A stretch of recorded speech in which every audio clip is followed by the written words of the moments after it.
During an early dinner with my in-laws and husband, the home phone suddenly rang. It was unusual for the phone to ring at this hour. Puzzled, I answered, and the woman on the other end began speaking aggressively. When I asked for clarification, she shrieked, "How dare you ask who I am? You're so rude." "Well, I don't know who you are if you don't introduce yourself." My in-laws looked worried, and my husband gestured, "Do you want me to take the phone?" I shook my head. I should be able to handle it without hiding behind my protective husband. "Could you please tell me your name?" I calmly asked again. The woman became hysterical. "I can't believe you don't know who I am. I'm never buying your eggplants again. I'll use cheap imported ones from now on. So, goodbye." She didn't identify herself, but I realized who she was when she mentioned eggplants. She was likely the wife of the president of the pickling company I had been dealing with for 15 years and with whom I had an exclusive contract. With the president gone, she was the only one who would bring up the contract. It's difficult to change things suddenly. We have an exclusive contract, and using locally grown special eggplants is what makes it popular, isn't it? Wouldn't it be bad to use imported ones? Idiot consumers don't know the difference between domestic and imported. I can buy imported ones for less than half your price. You're overcharging. At that point, I became angry. Overcharging? My eggplants can't be grown elsewhere, and the price is fair. No way anyone can grow eggplants in a home garden. It's a crime to sell such affordable vegetables at such a high price. Be thankful you're not being sued. I'm canceling the contract. What an incredibly rude person, fueled by anger, I said. Are you sure about canceling the contract? You won't be responsible for any regrets. No regrets. I'll make more money using cheaper imported eggplants. I'm relieved to be rid of an overcharging farmer like you. Stay away from us. As soon as the call ended, my concerned husband asked me, "What happened, Laura?" We heard a woman yelling. "Are you okay?" My mother-in-law frowned. I began explaining to my family. I'm Laura, 49 years old, a full-time eggplant farmer for pickles. I've been married to my husband, the eldest son of a rice farming family, for over 20 years. Our daughter lives alone in the city as a college student, and our son just got a job in the city after graduating from college. My son told me, "I'll come back when I find a bride," but I don't rely on that too much. My energetic in-laws and husband, who are approaching 80, are growing rice in their family home, while I and some part-timers are growing eggplants for pickling. The start of eggplant production was 15 years ago, and my hometown's small pickling eggplants had been famous since ancient times. However, these eggplants, while incredibly delicious, are known to be difficult to cultivate. They were weak against diseases and pests and would wither quickly. When I started selling them in small quantities at local direct sales outlets, I was approached by a local pickle company to enter into an exclusive contract. Due to the difficulty of cultivation, the exclusive contracts offered a considerably higher price than selling regular eggplants in the market. When I heard about the deal, I was excited and thought it sounded interesting, but I was scared of being sued for a breach of contract if the cultivation failed, and I ended up in the red. As I was worrying, my husband said, "We have income from rice, so let's give it a try even if it doesn't work out." And so, my challenge began. I continued to try better cultivation methods every year, working diligently for 15 years despite many failures. The scale of the pickling company increased as they started selling online, and the volume of eggplants I delivered grew accordingly. Some companies heard that I was solely responsible for producing pickling eggplants and approached me for business, but I had no intention of expanding my eggplant production further. The exclusive contract was more difficult than I had expected. Although the income was stable with a fixed contract price, I had to deliver a certain amount without fail. I began to think that once my in-laws retired from the front lines of rice farming and my husband and I took over as the main rice farmers until our son took over the family business, it might be okay to quit the exclusive contract. However, I owed a debt of gratitude to the company president, so I continued to deliver the best eggplants every year as long as they wanted them. But last month, the situation changed drastically. At the beginning of last month, the company president collapsed at the factory and never returned. The president passed away last month, right? Hasn't it been 49 days yet? My mother-in-law murmurs. It was so sudden, poor thing. My mother-in-law sympathizes with the president, making a pained face. It's a relief that there's a successor, but he won't be able to return for a while, right? To my husband's words, my father-in-law responds, he was training at another pickling company. The president's son, who was supposed to become the next president, is studying know-how at another pickling company and is in charge of important transactions, so he can't quit right away.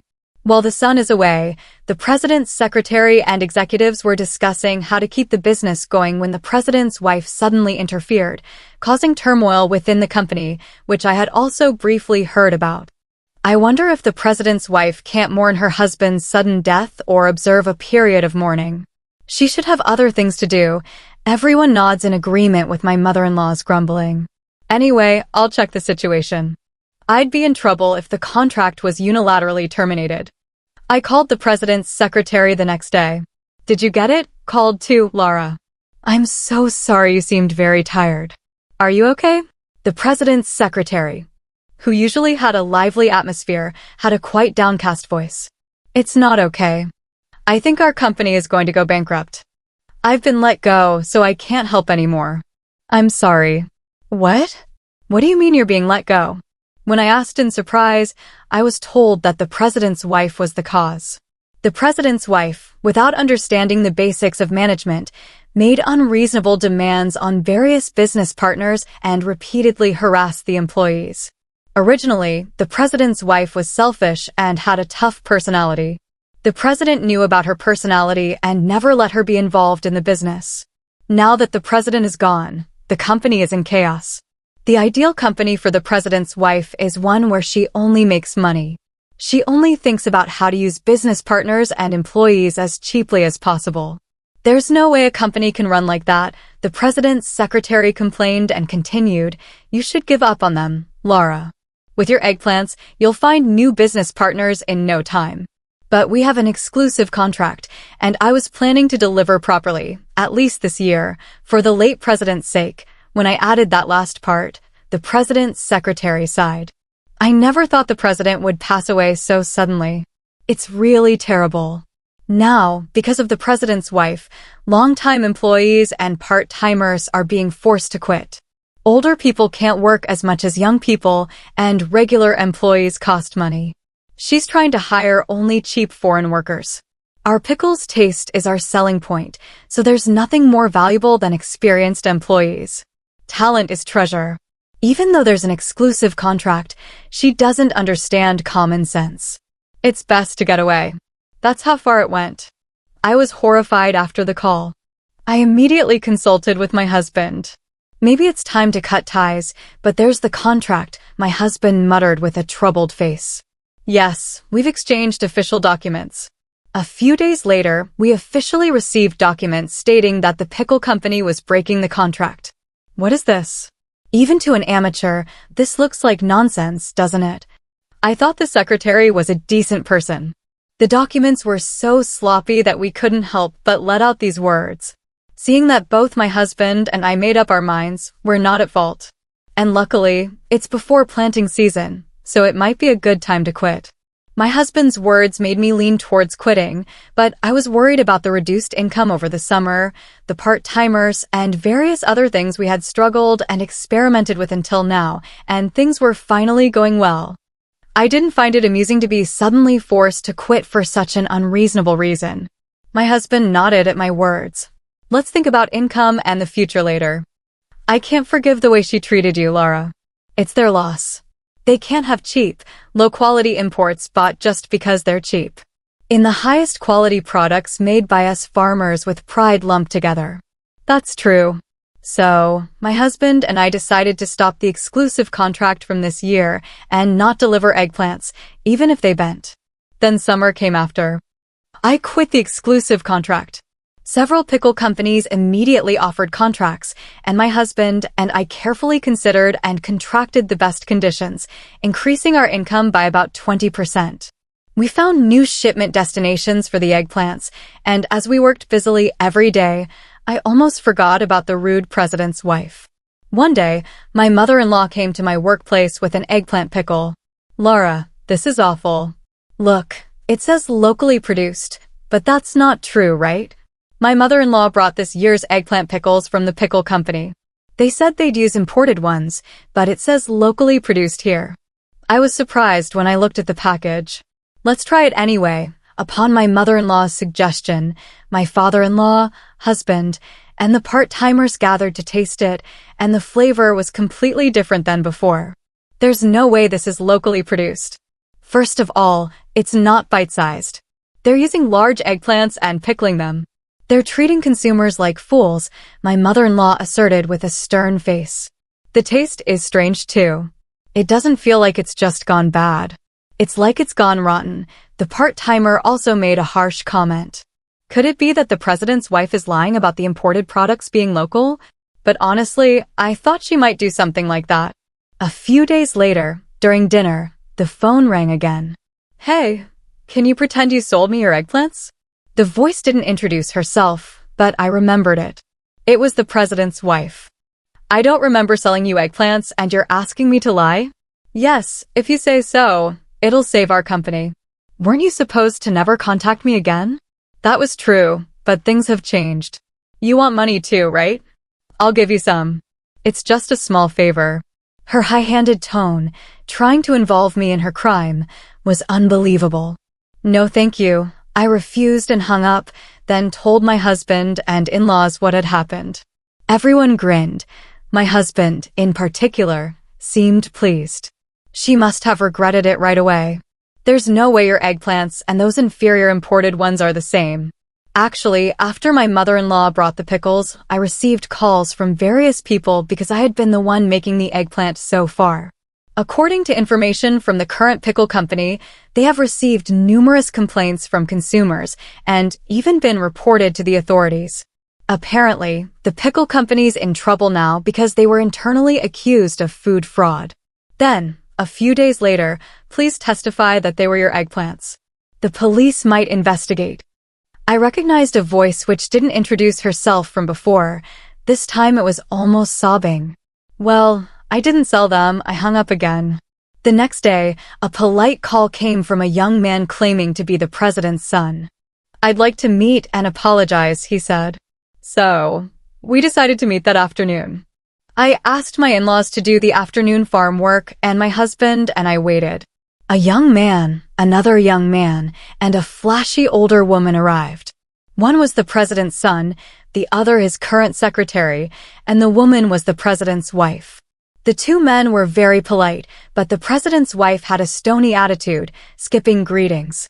The son forced the president's wife to bow her head, and they both prostrated themselves, rubbing their heads on the floor as they apologized. Although I knew the situation, is there any way you could supply eggplants again? The son pleaded, but I refused. I'm sorry, but it's impossible. You terminated our exclusive contract. I felt sorry for the son, but considering the president's wife's attitude and that we already had a contract with another company, it was truly impossible. He understood when I told him my honest feelings. Far from it, the president's son seemed to think it was only natural that I would refuse. I guess you're right. I'm very sorry for this. We unilaterally terminated the exclusive contract due to our circumstances, so we'll pay the penalty as initially agreed upon. He easily gave up and began preparing the documents with his secretary. Then, the president's wife widened her eyes. What are you thinking? We've been ripped off until now, so there's no need to pay the penalty. We got caught this time, but we can do better next time.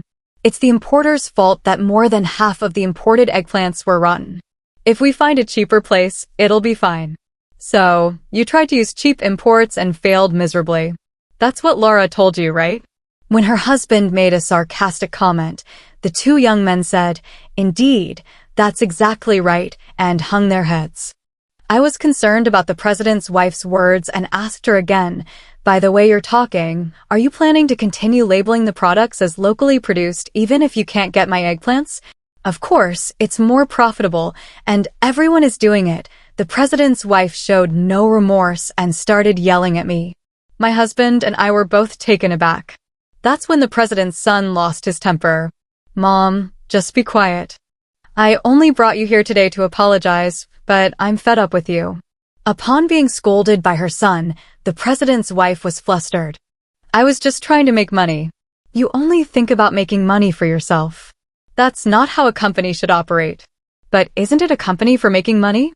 I was irritated by the clueless president's wife. "Although on a different scale, I also employ part-time workers. It's not right to think that it's okay to lie as long as you make a profit. I believe that a fair relationship where both employees and contracted farmers like us can make legitimate profits is the right one. It's wrong for only one side to profit." At my words, the son, the young secretary, and my husband all nodded. "You're right. Mom, who doesn't understand that, is finished as a person at the company. I'll cut ties with her. However, she needs to take responsibility for ruining Dad's company." Upon hearing her son's declaration of disownment, the president's wife seemed to be affected for the first time. She was so shocked. She turned pale and silent. She suddenly became stunned and docile. After that, the case was deemed malicious, involving intentional mislabeling of the origin. It was written in both letters in the local newspaper that the police had started investigating for fraud, and it became a big news story in the area for a while. The pickle company eventually went bankrupt, and the president's wife was abandoned penniless by her son, fearing prosecution and living in hiding. The president's son and the veteran employees who returned at his call are working hard to deal with the aftermath and establish a new company. I received the penalty for the breach of the exclusive contract, and the matter was settled. Since then, my son has returned and decided to take over the farm. He seems to have found a bride who will happily work on the farm with him. With the happy news, our family's daily life has become very enjoyable.